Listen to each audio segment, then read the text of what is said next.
அவருக்கு இணையாய் ஒருவரும் இல்லை. என் இயேசுவைப் போல் நல்லவர் இல்லை.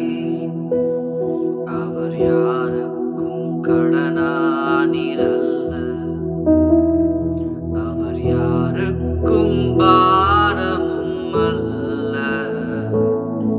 என் இயேசுவைப் போல் சிறந்தவர் ஒருவரும் இல்லை.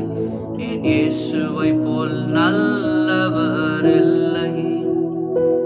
சாத்தான் என்னை எதிர்த்த போதும் ஜெய கிறிஸ்து அவர் என்னோடு உண்டு. தோல்வி என்றும் எனக்கில்லை. ஜெய கிறிஸ்து அவர்